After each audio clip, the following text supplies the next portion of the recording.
Hi, everyone. I have been talking about Emmy season for months now on this podcast, but it really has gotten into full swing now. There are FYC events happening all over Los Angeles, and the last few eligible shows are rushing to premiere before the May 31st deadline. Even more excitingly, a lot of these races actually feel really up in the air, way more than they did at this point last year. So today I'm joined once again by Tyler Coates, the host of the DC Studios Showcase podcast and awards obsessive like me, to take stock of the Emmy race and which races have the most potential for drama, including, as it happens, basically every race in the drama category. After that, you'll hear my conversation with Luke Kirby, who is the star of another one of those late premiering new shows, the new comedy from Amy Sherman-Palladino and Dan Palladino, Etoile. I'm Katie Rich, and this is the Prestige Junkie Podcast. Hello, Tyler. It's good to have you back here for Emmy season. Thank you. I know we waited a while, but it really was right around the Oscars that we were looking at each other being like, oh my God, Emmys are here. Like we got so much TV to watch. I've been living in some denial. I've been avoiding reaching out to people about getting drinks and meals because it's just not Emmy season yet to me, but it is. It was basically Emmy season last month. And I'm just... if the amount of television I've watched over the last few months is any indication, it's definitely upon us. And we were just talking before recording about some of the big FYC events that are starting to come up. I'm hoping to get to do at least a little bit of silly gimmicky stuff. I do enjoy that, as the Oscars get more and more international, like kind of the really targeted, like everyone in LA come to this corner and get your stunt thing to promote a show. Like it's still alive and well. It's boosting the economy, I think. I mean, it keeps people employed, which is what we need right now. Exactly. Yeah, bringing production back to Los Angeles. Exactly. No tariffs required.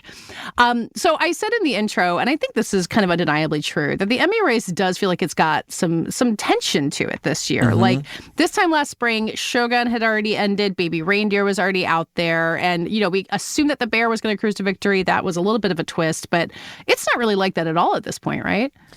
No, I mean, I think that I would say in both comedy and drama, there are a lot of really strong contenders. It feels like 2 to 3 way races in a lot of these categories right now. I mean, there are a couple sure things I think that we can bet on that we'll get to. But yeah, I mean, it's kind of wild that it's been a while for me where we've had so many shows that are like kind of rising to the occasion, and there are a lot of people are invested this season in their shows winning something, or at least being nominated, which thankfully at the Emmys they're really handing those nominations out. There's so many nominations, so it's you're more than likely to get something. But unfortunately, if you're an ensemble drama, which we have a lot of this year, the slots in the supporting actor categories are running out fast. Once again, HBO is clogging the machinery there. Yeah, it's its own worst enemy.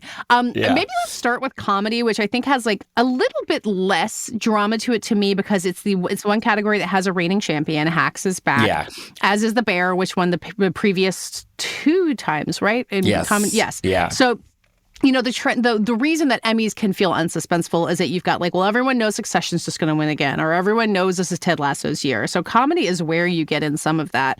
But kind of my suspicion, it sounds like maybe yours too, is that while Hacks and The Bear can both be strong, like the fact that there's 2 of them who kind of have the incumbent status make them a little weak and make it possible for something else to jump in there. Does that feel right? I think with the Hacks win last year was an upset. I don't think anyone expected it. I think everyone thought The Bear was just going to keep winning everything. Mm-hmm. But I think that the conversation about The Bear not being really a comedy really got to voters because it really bubbled up last year. Because I think this is the thing about The Bear. The Bear premieres in July, June. August. It premieres often right as the first round Emmy vote ballots are going out. So they're usually out doing press for the season that is airing, whereas Emmy voters are voting for the season that aired the previous year. Yep. So I think that does get confusing. I think that certainly helped The Bear come out of the gate and do that early sweep the first 2 seasons. But I think that timing is now getting a little confusing for people because especially remember, after the strike year, we had 2 Emmys in a year. And I think The Bear was up for maybe season 1 that had aired a year and a half earlier. Yes, so it was just exactly like right. Everyone's sense of time was off. It's really Only Murders also has as a late summer Yeah, it's like an August show. premiere. That could, it won the SAG ensemble this year, which I think was a surprise for even everyone in that cast. Selena Gomez was shocked. It was delightful. So I don't know. And then Martin Short won, I think, the SAG, right? So I think that maybe that show has picked up a lot of steam. It's a streaming comedy. I mean, again, Hacks and Only Murders are both streaming comedies that have made to their 4th season, which is almost unheard of at this point. But I do think Hacks is a really strong contender coming out of last year's win. It's a really good season, I think. Yeah, I agree. But I think the studio makes the Hacks team very worried. The larger Hacks HBO team, because it's basically two behind the scenes comedies about the entertainment industry, and one, I don't want to say it's like the boy show versus the girl show, but the studio is a very masculine kind of quality to it, with its humor, the cinematography that plays such a major role in it. And whereas Hacks is really, it is a comedy. It's very funny, but it's kind of structured more like a drama sometimes, because it's very character focused, and it's about the central relationship that kind of goes back and forth. And I think that that's what's really appealing about it. So I think that the studio is a big contender because people in Hollywood are obsessed with it. I don't know. I never know how far Apple shows go outside of Hollywood because, they just have a weird viewership. But people are obsessed with the studio, so I feel like it could be a pretty strong contender for the top prize there in comedy, too. Yeah, it feels like in the comedy category at the Emmys, maybe more than in drama, you're often getting these shows that are successful with critics and successful in Hollywood, but broadly popular. Ted Lasso is an Apple show. Again, we don't 100% know who all watched it, but obviously a lot of people watched it. My sister watched Ted Lasso. I'm sure she has not watched the studio. Yeah, I think Ted Lasso is legitimately one of their big hits. I think the biggest hit, honestly, in terms of kind of getting reach. Yeah. And it's coming back. It's coming back for a 5th season. Yeah. So. Yeah. But that's the question, right? Is does being niche hurt you as an Emmy contender? And I would think no, because you've got the Emmys themselves, it's still a lot of people who live in Los Angeles. But I think history suggests that you do want to be more broadly popular, at least in the comedy category. I mean, look, 10 years ago, it was Modern Family and Big Bang Theory. Yeah. Just kind of picking it up every single year. And those, again, that was not that long ago, but those shows feel very antiquated. Yes. By this point. Again, obviously 22 season runs and network, broadcast networks. And since then, it's just really been these kind of short season streaming shows that are picking things up. Yeah. With the exception of Abbott Elementary, which, has never won comedy series, but I don't know if it's it's hard to imagine a show winning its first series prize that far into its run. Yeah. But, again, with the Emmys, it's sort of anything can happen. Do you feel like it's down to Hacks in the studio, or is it a 3-thing race with Only Murders, or are we not cutting out the bear? I would say right now, to me, the biggest in comedy are Hacks in the studio, and then maybe Only Murders. Yeah. And then Abbott. I think Abbott is still a strong, reliable contender. I mean, it will certainly be nominated. Yeah. I mean, it's kind of a bummer. This just going to always be the second banana. Although, it got the win for Sheryl Lee Ralph. Quinta Brunson has won. And Quinta's won twice. She's won lead actress as well. So yeah, I think it is sort of the one network broadcast show that really breaks through. It's very popular, and it's also popular with critics. I think, and it's funny because I think that the networks are really having a strong season. We have, I kind of ride for Ghosts on CBS, which I think is a very funny show. I know a lot of people who ride for that show. Yeah. Love that show. Love the people on it. And I know a couple writers on it. And it's a huge hit for CBS. I often feel so bad that Rose McIver, who's the lead non-ghost who sees all the ghosts, has to do more work than anyone else on television because she has to shoot every scene twice. Yeah.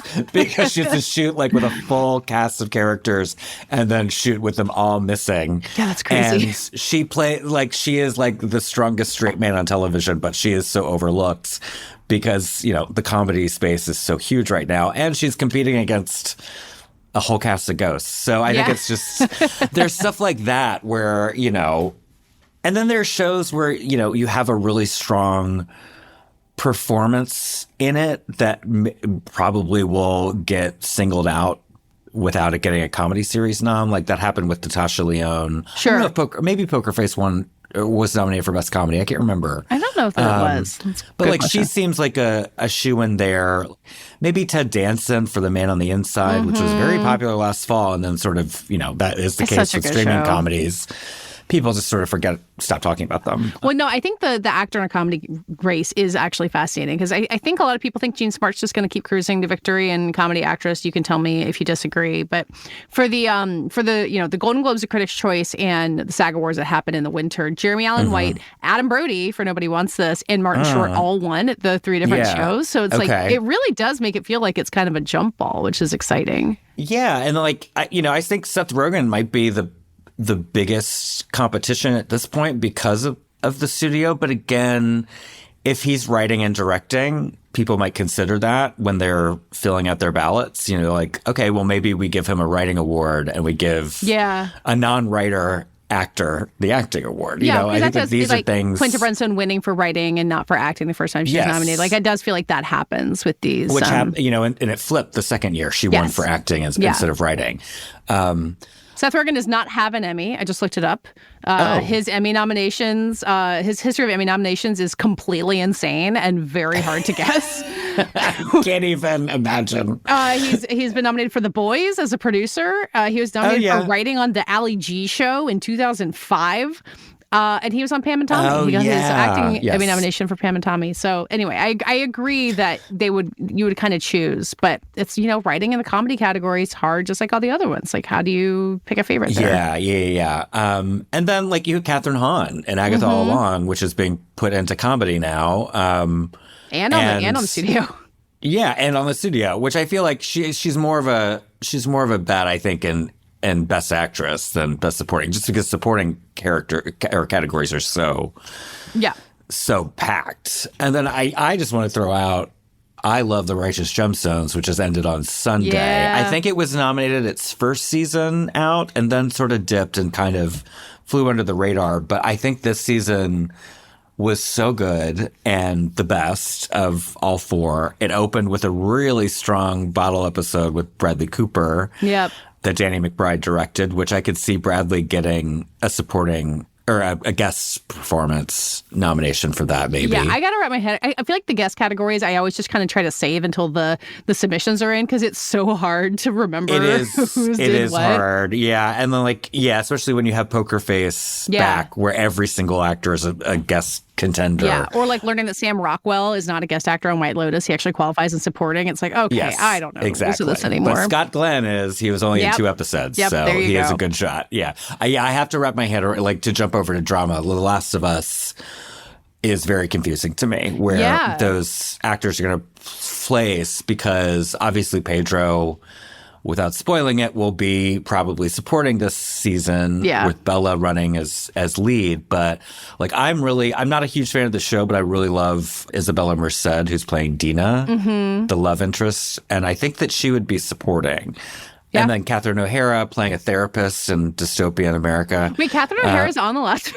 Yes. This is news she to plays. me. She plays Pedro Pascal's therapist. So is she going to get double nominated for the studio and Last of Us? She might be. I mean, she's not as present in the studio the full season as you would expect. She's very from the first highly 2 episodes. credited. Like they sent out the announcement that the studio had been renewed for a second season, and it was like starring Seth Rogen, like Baron Holtz, Chase Louis Wonders, like the people who you see every episode, and Catherine O'Hara, and you're like, oh yeah, she is. I mean, she's amazing on it, but I would. She's got a great agent who got her a great credit. I think she earned it. Yeah. So I mean, but as we mentioned too with drama, if you want to jump over there. Well, hang on. Let me do one more thing in comedy, because I do think sure. secretly the most dramatic race is supporting actor in a comedy.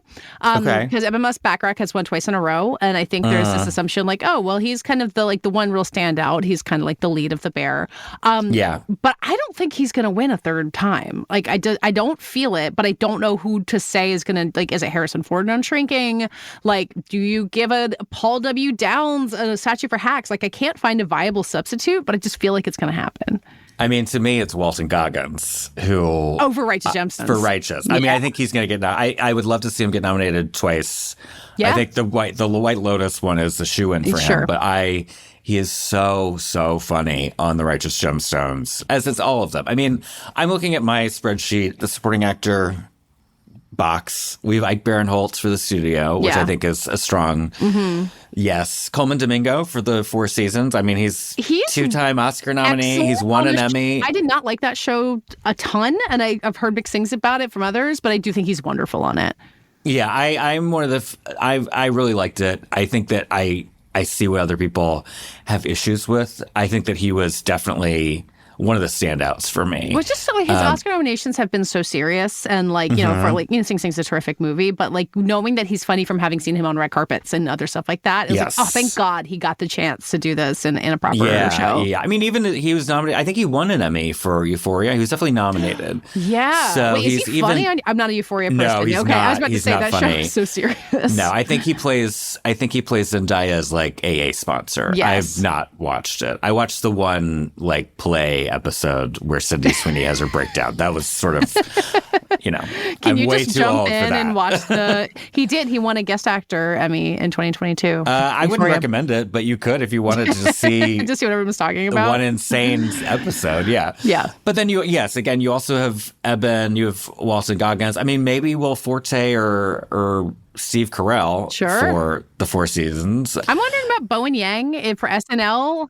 I always have Bowen on my list. Yeah. Because, again, he was the first featured player to ever be nominated, and he's been nominated a couple times. Yeah. I don't know how, if any SNL actors have ever won like a supporting actor Emmy like this. Kate McKinnon did. I think she was the first person to win. And I think it was when they finally... I think it took a long time for them to submit them into the comedy race. Or like the category might have changed. Who knows? Yeah, it is a weird placement. It's sort of like...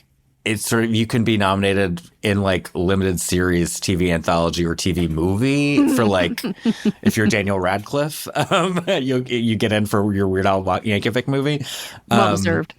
But yeah, and then Harrison Ford, who I didn't even have on my list. So like that's a big Harrison name. Ford and Michael Urie both. Like Shrinking is another show I've been catching up on this Emmy season, and it has like a really great ensemble, and has just kind of had the bad luck of being overshadowed by probably not first Four Seasons, just probably The Bear and now The Studio. But I think it's going to get a ton of nominations. Okay, it might be the morning show of this season where everyone's like, what? How many nominations? I think Michael Urie and Jessica Williams were nominated previously. I'm not Michael sure Urie if Ford won was. at Critics' Choice, I think. Okay. Okay. So yes, they have definitely gotten some attention, but Harrison Ford really is like terrific on it. So I'd be excited about it. Okay, I cut you off on talking about drama series, which I do think is where the real drama is. Like, I don't think it's a 2-3 show. Like, it might be like 4 or 5 shows. That, you know, like plausible winners, which is really fun because drama has had so many steamrollers for such a long time. Like, we just haven't gotten this kind of like, these are not all new shows, like Severance and Last of Us are returning, but like they all feel fresh in some way. I think drama is getting interesting because you're seeing kind of the return of these network procedurals that are doing really well. Again, I think that this probably is where you'll see, like Kathy Bates, for example. I don't know if Matlock will get a drama nomination, but I think Kathy Bates is just going to walk away with it, right? Yeah. I would say the same thing with Caitlin Olsen for High Potential, which was also a huge hit for ABC. It's a weird, it doesn't feel like a drama. It's technically being presented as one, but it's very quirky.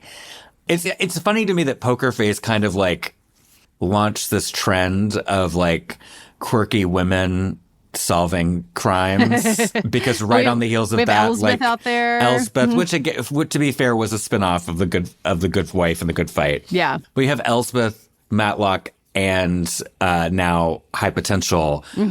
But they're all dramas. Yeah. Even High Potential, that is the closest to Poker Face, which is very funny, it's still going in as a drama. So I think that that's just an interesting trend I want to say that I've noticed. The big network procedural one is not a network at all, but The Pit, I think, is like the big thing lurking in drama. It doesn't have a lead actress, so that's how all these other actresses have the category to themselves. But, you know, like, I feel like we were all talking about Severance for such a long time, and then everyone just kind of assumed The White Lotus was going to swoop in, and then like kind of bumping along the whole way is just people saying, you know what I loved was The Pit. And now I'm one of those people. I kind of got hooked on the show, and I just feel like it's poised to do huge in so many of these categories. Yeah, I think I was really expecting Severance to kind of come out this season and be the one to beat. I have to admit, I haven't watched that far into season 2 of Severance. Yeah, because obviously it's been 2 years since season 1, so there's a lot to forget. But also, I don't have Apple TV Plus. I just use their screener app, which has everything. And the episodes do not begin with the previously on Severance. So I fell off that track very quickly because I can't stream that. Like, I can't binge that in like 2 days. It's so funny how much the previously ons, like I did this with Andor as well, as a lot of like, oh, right, that guy in that episode, like it tells you what you need to remember for the specific story. It's very important. Yeah, so that is, if anyone at Apple TV is listening, please do the journalists who only can afford the free app, please give us the recaps. No, I think The Pit, and then, The White Lotus came around and people naturally freaked out about it as they do. But then the finale I felt was very disappointing for people. I felt fine about it. I wasn't really blown away either way, but I feel like it is the most watched of these shows and like the most talked about for sure. Yeah. I would say like that, and like that's The Last of Us also has that going for it. It is the classic Sunday night HBO programming that everyone talks about on Monday because it is the last of the appointment viewing. But The Pit, I think The Pit also has a very, very wide reach because people actually watch Max. I don't know how many people are watching Apple. I don't know how many. I didn't really hear anything about Squid Game season 2. I know it's coming back for season 3, wild but Squid Game season 2 was such an afterthought. No, I mean, I think Apple put out some kind of numbers about Severance, like calling it one of the most watched shows they've ever had. Right. So I think it's safe to assume it has the same more reach in the studio, maybe on the level of Ted Lasso. Yeah, I feel like the studio has to be very niche because it's like, I mean, it's very specific to a very specific audience. And again, like Apple, Apple's kind of flaw is that they don't have a library catalog the way that every single other streamer has. So like they're really only making new stuff. So you have to really be interested in paying for new television to watch Apple. And I think that we know which you are not, that's, as we've established. Well, I mean, I don't have to. I have the other app. Please don't take it away from me. I feel like they're going to come for me.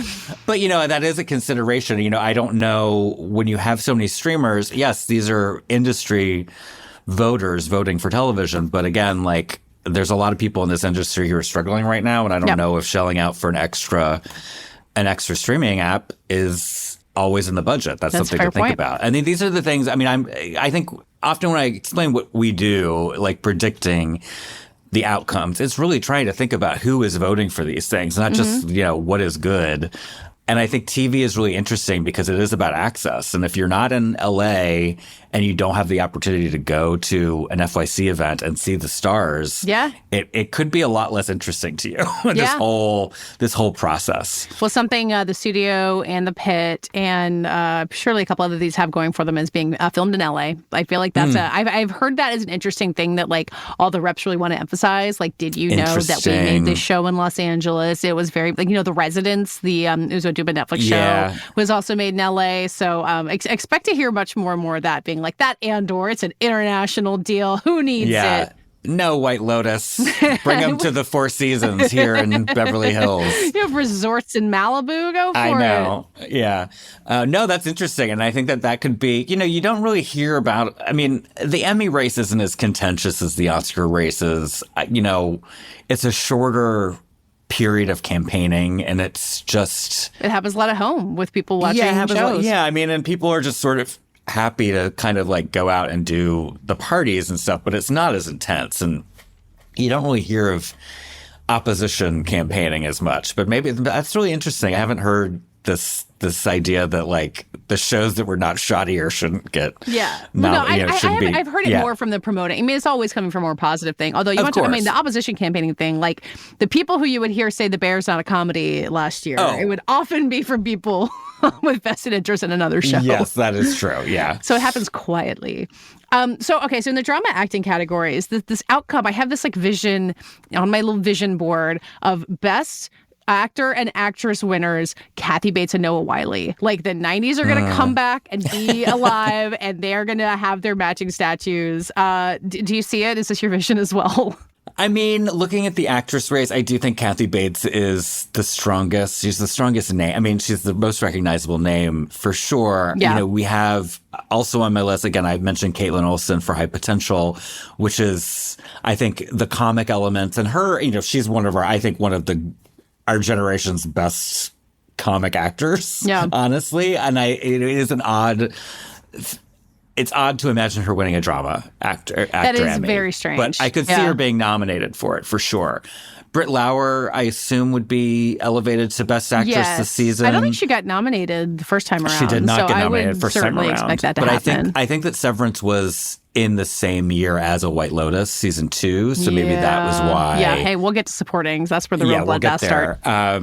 I think Kerry Russell might come back for The Diplomat. She's so good in The Diplomat. A lovable TV actor who has been around for forever, and I don't think The Diplomat would get the series nomination, but she would, that sort of thing. Bella Ramsey. I mean, Bella Ramsey is now the full-on lead of The Last of Us, and that could be, they're very young, and that could be an exciting thing to see a performer that kind of green, but who's still very, very Well, Zendaya won that Euphoria Emmy when she was like 20, like something crazy. Like that. She's the youngest, and then Elizabeth Moss, because The Handmaid's Tale is back. I was kind of bracing myself for The Handmaid's Tale to kind of come back into attention more than expected for its final season. I don't think that's really happened, but that has happened before, and it's gotten like 15 Emmy nominations. So I just I'm not writing it off on any of these.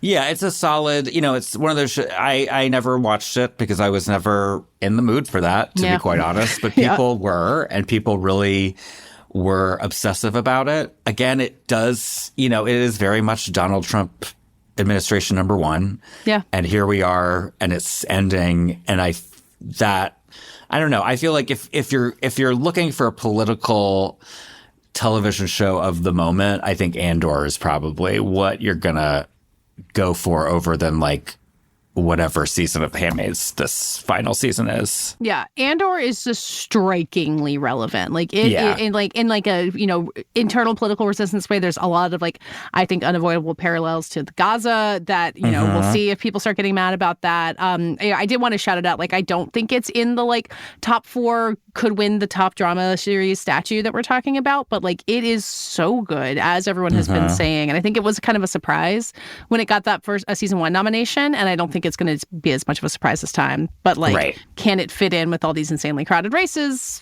That's the other question. Yeah. So you want to do these supporting categories in drama? Okay. I mean, let's start with White Lotus. Like, who do we think will get the nominations? I mean, I have my list. So the whole season I've been watching, I've been like, well, I think Parker Posey's just kind of figured it out. Like, she's become the like memeable, the one everyone's talking about. She's the Jennifer Coolidge.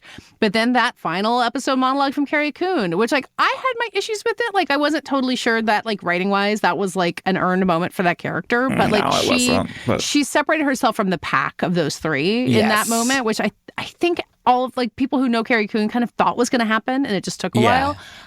So those 2 feel like no-brainers, but like the thing about the way that they can vote is they can write down as many actors from a given show as they want to nominate. There's no limit to it. So it could be 5 White Lotus nominees. I think we've gotten close to that number before. I'm thinking conservatively. Okay. I'm seeing 3 supporting actor nominees and 4 supporting actress nominees. 4's a lot. Say, yeah, it is. And again, like there are a lot of really good performers on that show, but for supporting actors, obviously Carrie Coon and Parker Posey. I think Parker Posey is sort of like the Jennifer Coolidge of this season. Totally.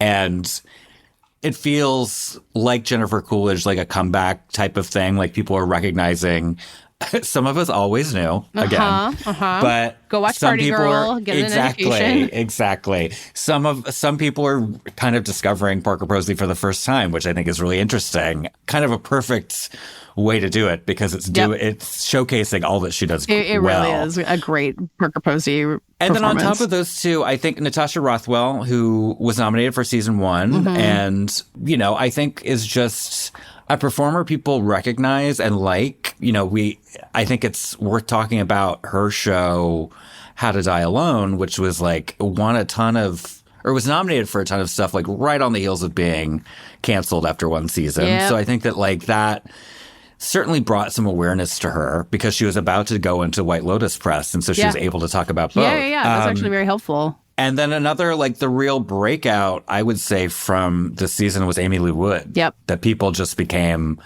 obsessed with, and rightly so. She's kills an interview. I mean, she just is great, just a great person to just watch in any sort of capacity. So even on the show or all the press she's done, it's just been delightful. Yeah, and that's the kind of Emmy nomination that I feel like you really want to celebrate. Like, Parker Posey getting her due after a long time is one thing, but like someone who is breaking out, who could have, you know, has like toiled through anonymous roles, having that moment, you're like, yes, let's find a way to recognize that. Absolutely. And then in supporting actor, I see it coming down to Walton Goggins, as mentioned before, Jason Isaacs, and Sam Rockwell. Yeah. Sam Rockwell by technicality, I guess. But I know, you know, but it makes me wonder if Sam Rockwell, like if it's too hard to choose between Goggins and Isaacs, because they're kind of like similar like pillars of the show. And so then Rockwell just somehow comes and wins it. Like that's getting ahead of ourselves. But right. You know. But then we have to think about, like, I think Severance could really perform well in supporting actor, especially for Tremel Tillman. Yeah. Who was not nominated season 1, but I think has really become a breakout star of that show. Yeah, he's doing the Bear thing of having a summer thing to get attention, except it's going to be a Mission Impossible movie.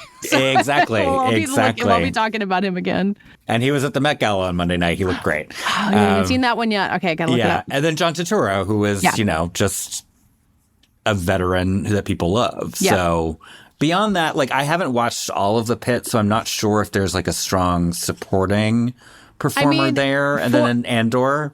Yeah, I mean, so Andor, like, mostly actresses I'm thinking of for both of these. Like, Genevieve O'Reilly on Andor is playing Mon Mothma, like, iconic Star Wars character. I think she's amazing on this season, would be great. But from The Pit, like, you know, I had a friend text me being like, is Taylor Durden just going to win an Emmy? She plays Dr. King. She's Bryan Cranston's daughter, you might have heard. Oh, she's yes. like the real, like, heart and soul of the show. And then a couple weeks ago, I interviewed Catherine Lanasa, who plays Nurse Dana, who's kind of the other heart and soul of the show. But, you know, I mean, like, I think the Issa Briones who plays Santos, she's amazing. I mean, it's one of those things where if I were an Emmy voter, I feel like I would do the thing that you know that they do. They're like 10 people from this show that I love because I can't choose between them. And that's how these giant sweeps happen. Yeah. Although The Pit, you know, again, I think the thing working against The Pit is that I don't know any of those names. Yeah. I mean, I've seen a couple episodes. I haven't gone through the whole thing. Well, and, a lot of them are newcomers or people newcomers. who, or like Catherine Lanasa has been working a really long time. She's been on every TV show there is, but has not had like a big character moment like this. Right. But I mean, that has worked out for Liza Colin-Zayas for The Bear. Exactly. I mean, that, you know. Really similar kind of narrative there. Yeah. So I think, you know, I do think that there's room there. And then there's also Paradise, which was also a huge hit. I loved Paradise. Had a great time. So, I mean, would Marston be supporting for that, and Sterling K. Brown would be lead? I think so. And then Julian Nicholson, don't forget her, and actress. Although maybe they put her as a lead actress on Paradise, but also she's wonderful in Hacks if she qualifies as a guest actress. I have her and Caitlin Olsen in Hacks as two of the guest performers there. Although Cynthia Erivo is playing 4 characters on the premiere of Poker Face. That is such an incredible performance. Like really is. I'm writing about this in a newsletter that will have come out by the time this comes out. But I feel like after seeing her in Wicked, I had this like, oh, she does very well, like good drama. She's obviously an amazing singer. She's got this presence. And then she's so funny in Poker Face and doing so many different things. I was like, I underestimated you, Cynthia Erivo. I'm so sorry.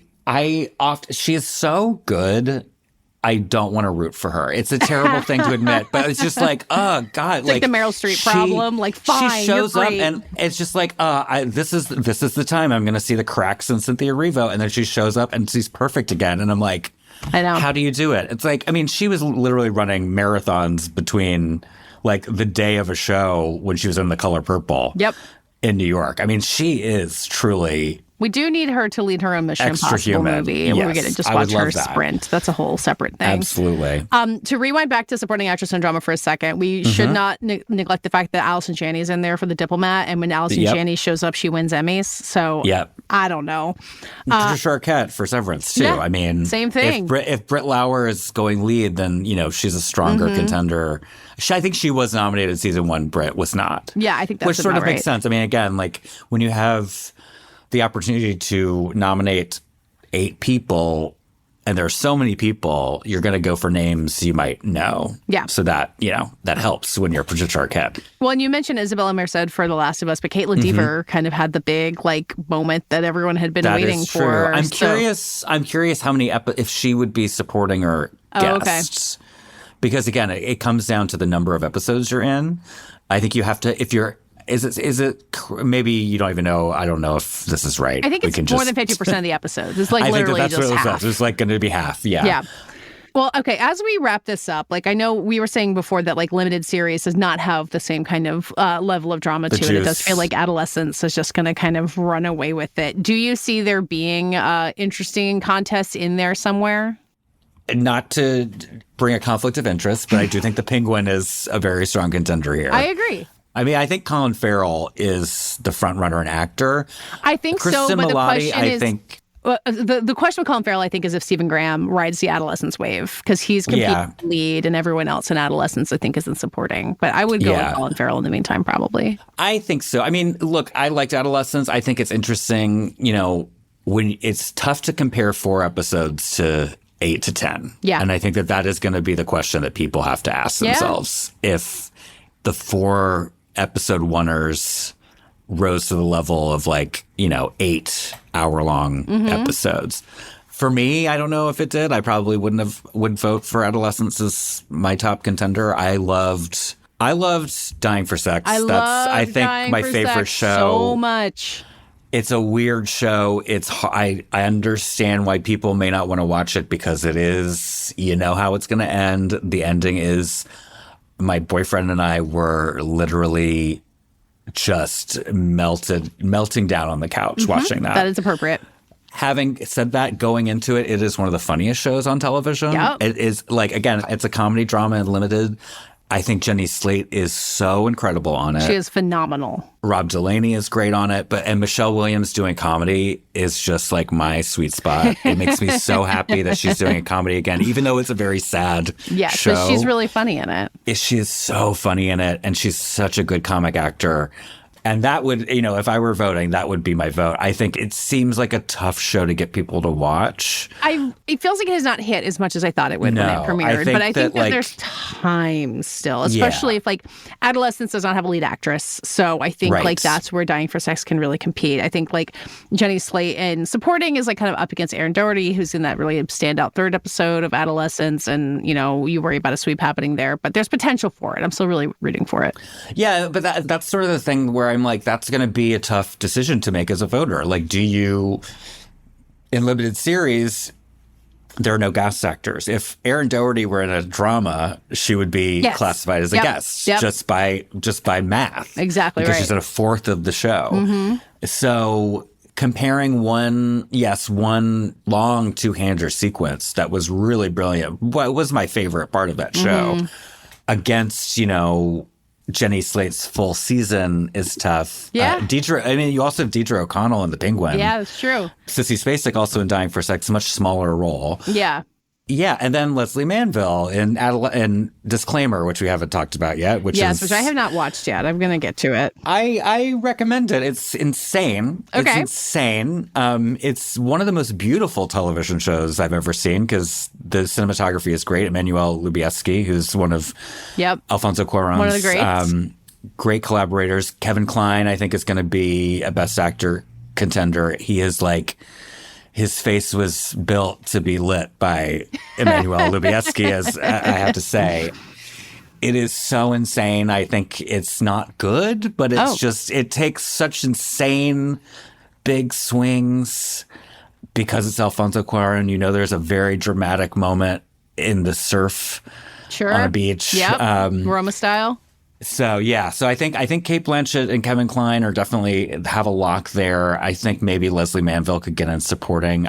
Yeah, so Layla George might be a supporting actress contender. She plays the younger version of Kate Blanchett's character, and she has to do a lot of pretty intense stuff in this. So you this. think Disclaimer hasn't been kind of forgotten since it premiered way back in the fall? Well, here's the thing. I mean, there are not that many limited series this year. Yep. And you have a few a lot of fall premieres, actually. You have The Penguin, Disclaimer, Monsters, Lyle and Eric Menendez, which, very complex reaction to that one, but it is a story that, especially in Los Angeles, is still on people's minds. It won't go away. Yeah, and it also has a single take episode of a young boy in a institutional cell talking to a woman. It's crazy how there's two of them. That is true. I mean, when you notice these things doubling or tripling up, I mean, like Oneers are very big this year. Oneers are very big this in year. Television. People paying their own twins. That's movies and TV, but a lot of that happening out there. Yeah.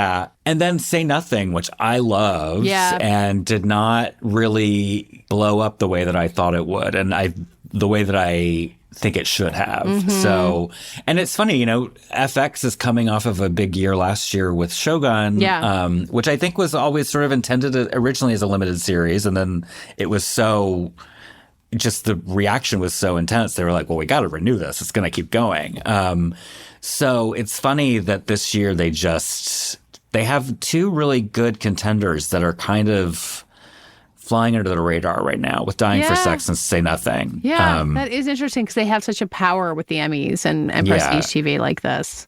But again, I think that there is adolescence is a juggernaut. Netflix is a juggernaut. It's one of those shows that feels like even they didn't know what was coming, kind of like Squid Game, where they kind of acquired a foreign release and then it hit and it really hit. I think they knew more than they did for Baby Reindeer, which really felt like it did take them by surprise. Yes, like they were kind of seeding it a little earlier than they had been before. So it's like they're finally learning that these international shows can translate more than people think.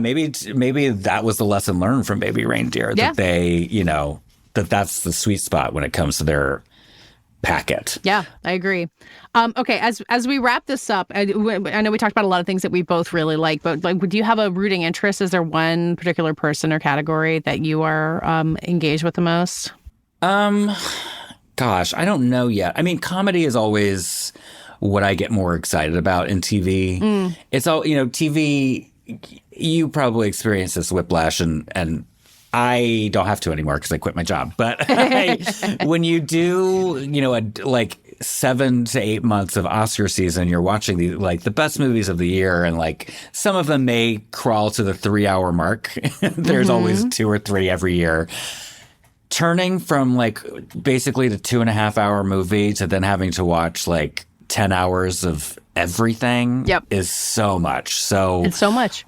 I think, I really veer towards comedy. I think that's what TV does best. It's what I'm more interested in. I'm less interested in, endless narrative, episodic narratives. So comedy to me is really interesting because I love Hacks. And Hacks, like, I truly feel like every single season, I'm even shocked that I'm on the 4th season of a comedy and I'm not bored yet. And I'm always rooting for them. I think Hannah could break out. I mean, really get more Emmy attention this year. I think she's just going to win. I think she could win. I think that she has really found her stride, both as a performer and that character has really found her stride. Yeah, and I mean, honestly, I just would love to see the Righteous Gemstones get more attention. I think you need your underdogs. I think Danny McBride is truly a genius. I mean, you live in North Carolina. I'm from Virginia. He grew up very close to me. They filmed it in my home state of South Carolina. Yeah. Yeah, like that is a very specific slice of Southern that he perfectly captures in his work that is just so juicy, and it just it makes me homesick in a weird way because it's not like I want to hang out with them. Yeah, but they those people. I know those people. And Edie Patterson, my God, is just like the way she can deliver the meanest line, and it is just so funny. I just think that all of them are just so great, and I want to see them get that attention. Especially, I mean, it came out it came out of the gate with some Emmy attention, but like, I think Danny McBride is really overdue to be recognized as like, for like kind what of the he comic has genius done to television. that he is. Yeah. I mean, he reinvigorated the anti-hero in comedy with Eastbound and Down to a point where everyone tried to do that, and none of it worked because only Danny McBride can play a character as shitty, Can get away as with he always does, because stuff that he he does. is just so funny and he's so likable. Yep. So I'll march to the end of the Emmy season, whether or not they get nominated, by saying that that's my favorite show of the year right now. I think that's a good call. I'll shout out a show we didn't get into too much, and I don't know if Nobody Wants This is as acclaimed as Rectus Gemstones is, but I'd like Adam Brody and Kristen Bell have both never really gotten the Emmy attention they deserve. Like, speaking of people who have had a huge impact on television, so I'm just rooting for both of them in these like very competitive lead acting comedy categories. I still like, if they get in there, if they get the nomination, I feel like that will be the reward. And it's possible. I have them both down because, again, people really love that show and people really like them. So I think it's possible. I mean, again, with TV, it's just so hard because it's just endless possibilities of Emmy nominations. And so there are the sure things that obviously are just like in the most popular shows. And then there are the most popular shows that non-Emmy voters are watching that are like, I just did a Q&A with Tim Allen and Kat Dennings yesterday for their show Shifting Gears, which is like a huge, huge hit. And I think because it is a multicam sitcom, which is still hasn't come back into favor yet, I think we're going to get there one day. The streaming single cams are what's going to take the focus, or even Abbott. I mean, Abbott is that kind of multicam mockumentary style that The Office and Parks and Rec really just like that we're just stuck with forever. Exactly. So I don't know. I love a multicam sitcom. It's what I grew up with, and it's still comfort food to me. All the beats hit me, whether or not it is an interesting format that I want to see celebrated some way. But it's hard to get in there. Yeah, at this hard point. to hope for it this year. Well, we'll have to check back in on Emmys when we know what everyone's guest category is for, among other things. But yeah, thank you for helping me kick this off. As you said, there's a lot to deal with, so hopefully people's heads aren't spinning. And by the time we talk again, I'll have watched 40 more television shows probably. So something to look forward to. We're going to take a quick break, and then I'll be back with the star of Etoile, Luke Kirby.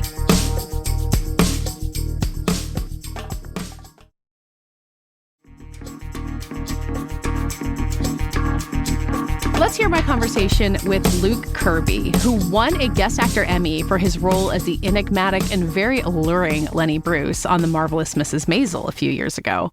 When that show was wrapping up, he really had no idea what was going to come next for him, which is why he jumped at the chance to have lunch with that show's creators, Amy Sherman-Palladino and Dan Palladino. At that lunch, they pitched him on the series that would become Etoile, which is now streaming on Prime Video. Luke Kirby stars as the director of a fictional ballet company based in the very real Lincoln Center of New York City.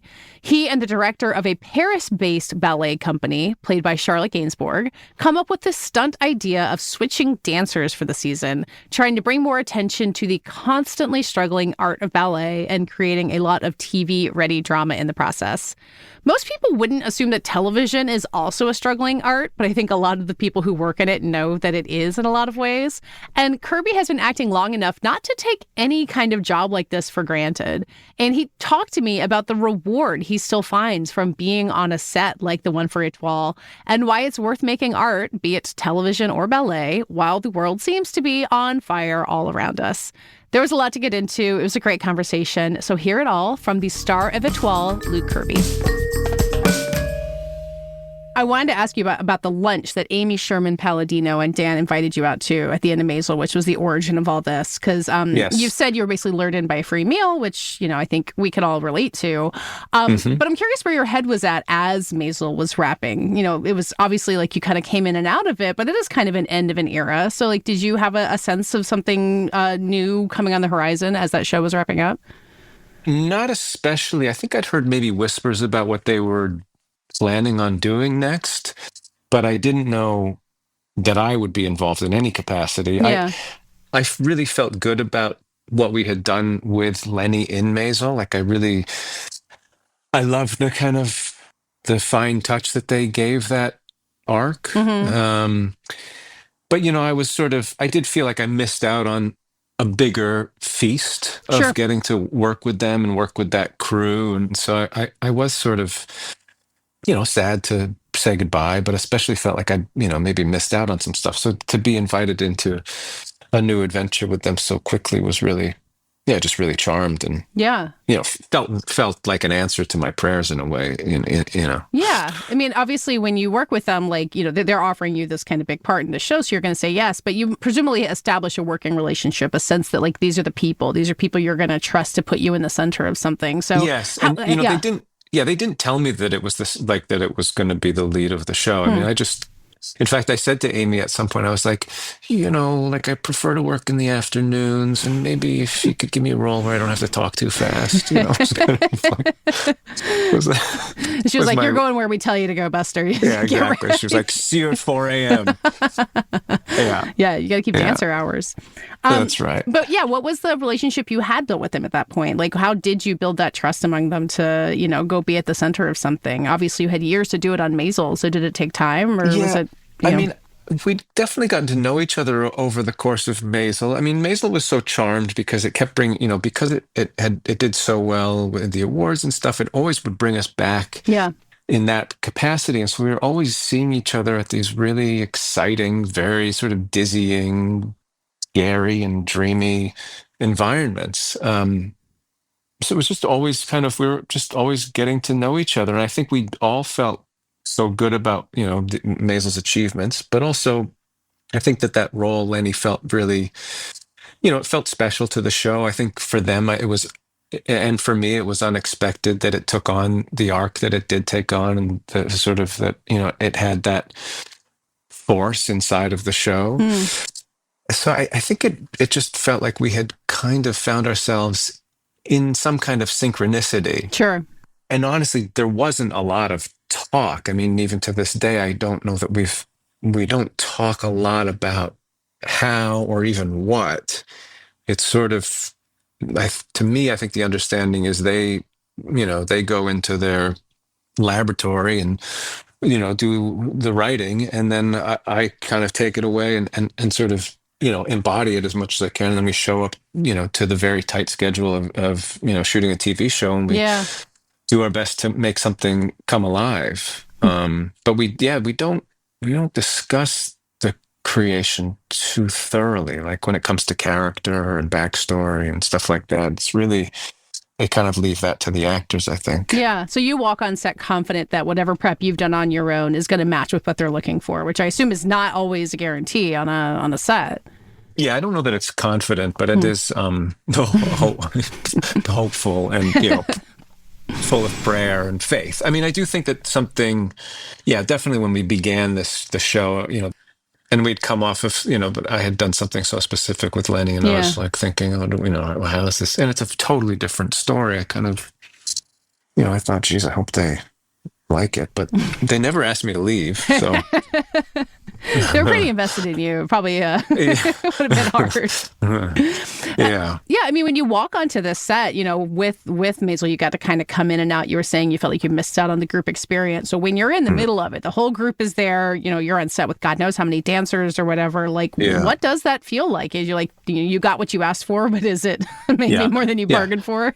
Be careful what you wish for. Yeah. No, it really is if you hold your dreams kind of close to you, and it's really kind of a, every moment has the potential for a little dose of wow. It's charmed to work in any capacity, but to work with them, they have such drive and dedication and commitment, and they bring on a team of people in their crew, which includes, include our actors and dancers in that, people who are really invested in trying to make this kind of this make-believe, immersible and feel playful and worthy.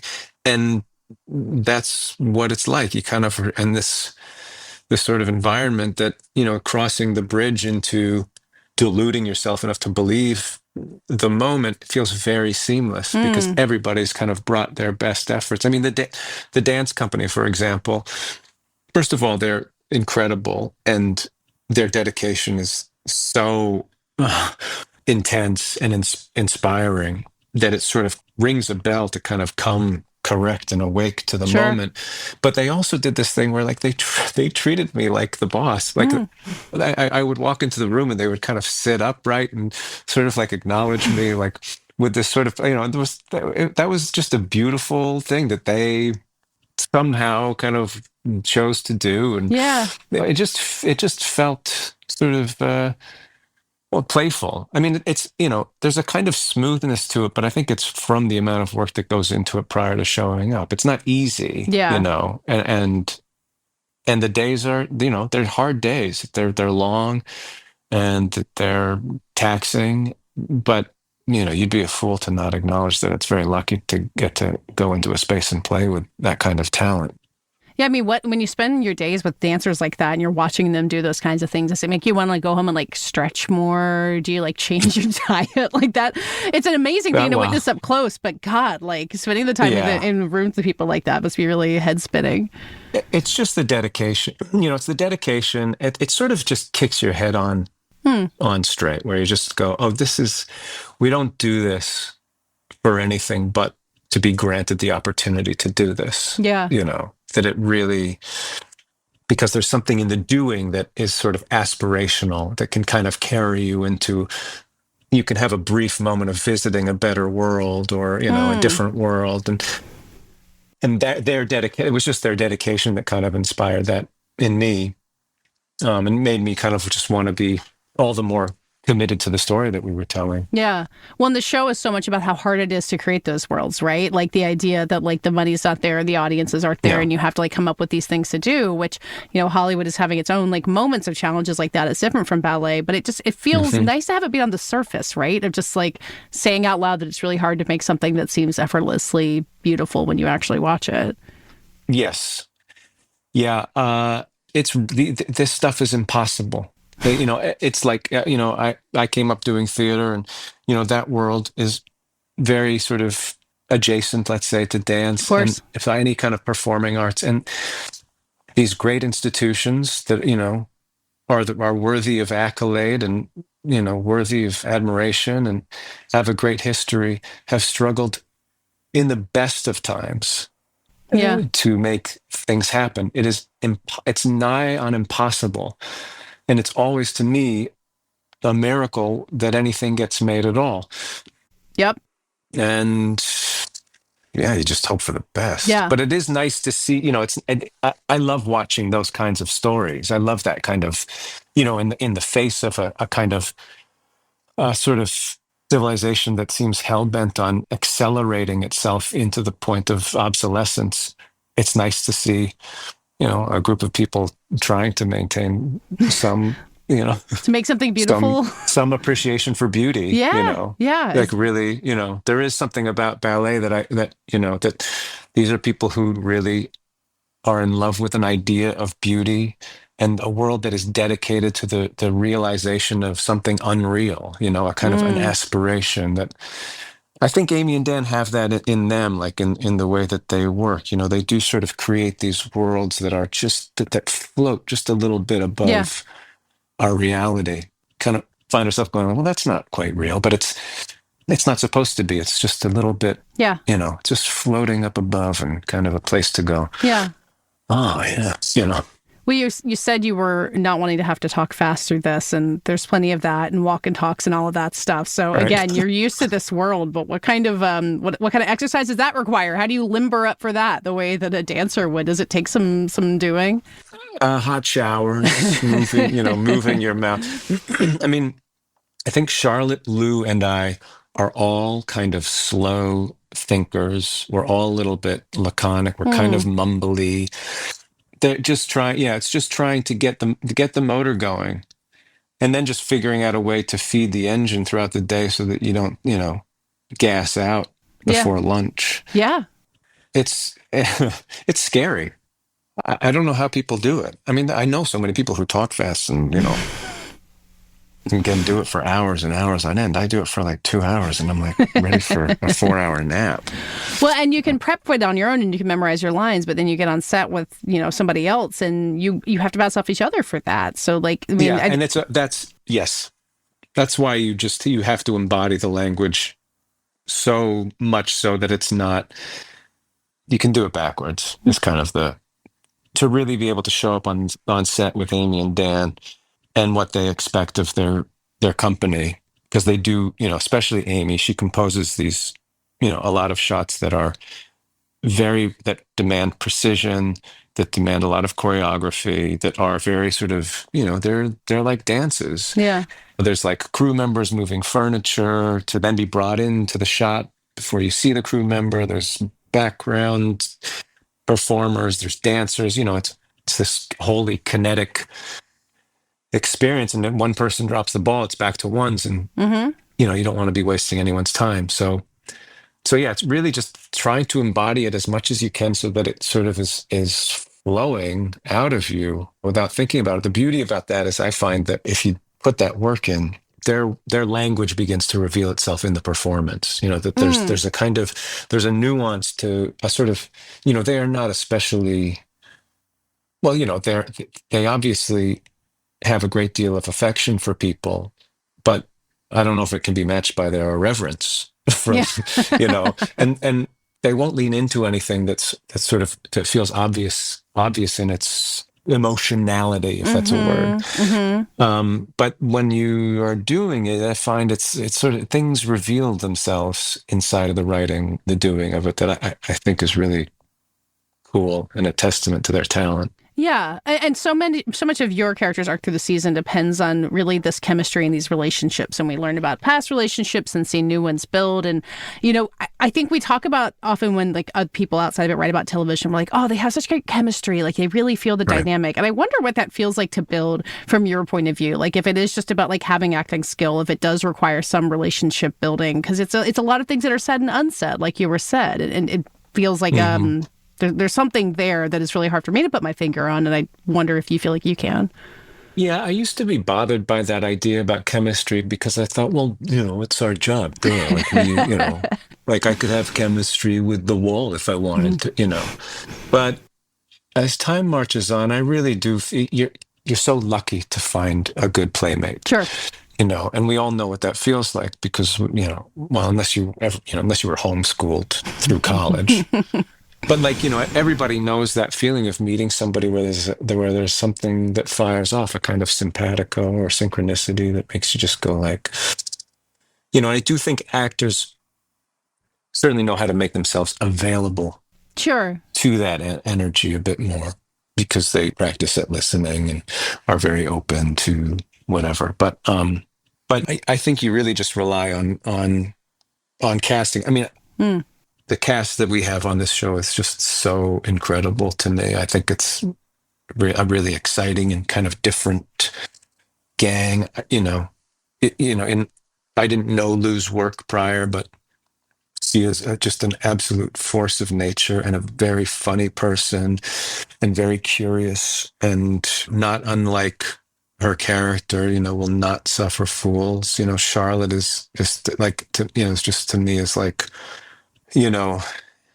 if Paris ever made a Jenna Rollins, it was in Charlotte. She's just an angel and just like an incredible performer. David Haig and Simon Callow, like these sort of seasoned professionals, Marie Berto. Like it's just this kind of really, to me, a very exciting group of people. And because of the Paris thing, it's bringing together these different pools of talent that you really would never get to see. I mean, I've watched Charlotte since I was 15 or something, and just admired her, and kind of figured, well, but you watch French cinema, you go like, oh, those are not so good. I'll never get to work with them because they're like the most glamorous, exciting people in the world.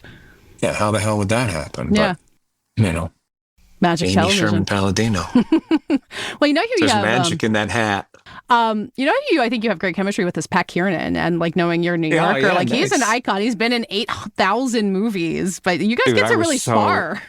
I was so stoked when they told me that Pat Kiernan. The only thing that would have made me more excited would have been if Dean Meminger had come to. I love my New York One. It's the reason I keep my Spectrum account with that in TCM. But, Yeah. but like, yeah, Pat, I'm glad you saw the sparkle between me and I know, Pat. well, because he usually You know, shows we up both on grew like a up in screen. Canada. Oh, that's true. Of course So you got there's a along. little bit of that. Yeah. Although we're from very different regions. Okay. Not that anyone needs to know anything about that. Do you feel like Canadians become better New Yorkers? Like there's something like when Canadians move to New York, they add something special to the city somehow. The amazing thing about Pat is that he has not lost his accent at all. I mean, he has maintained it. Like, he is so dedicated. I think that's that Alberta thing. Do you feel like you had one and you lost it, a Canadian accent?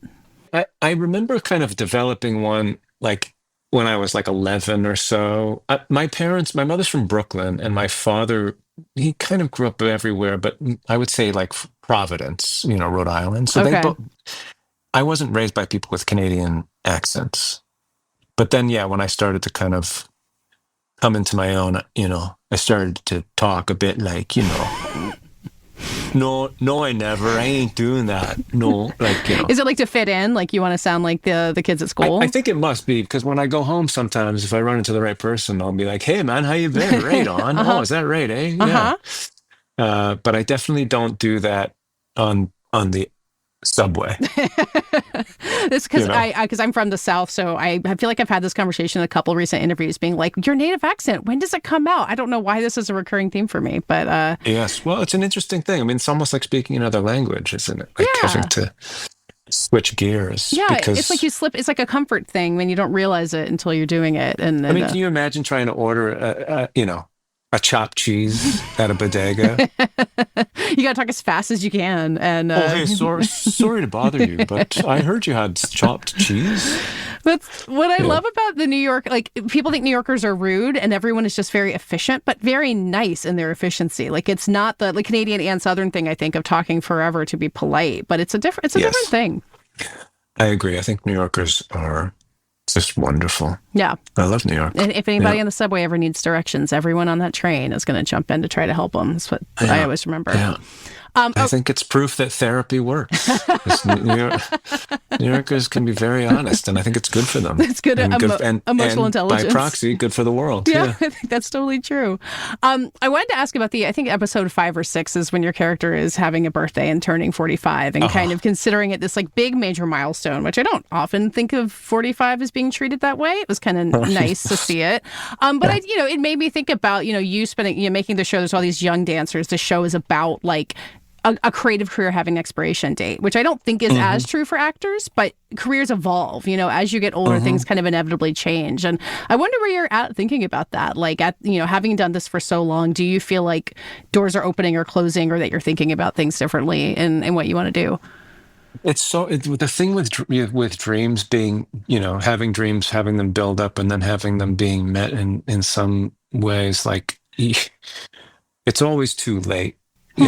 It's like, to me, it just always feels like it comes too late, and the world has changed so much by the time it comes that you're kind of, I mean, right now I'm looking at the world and going like, what, I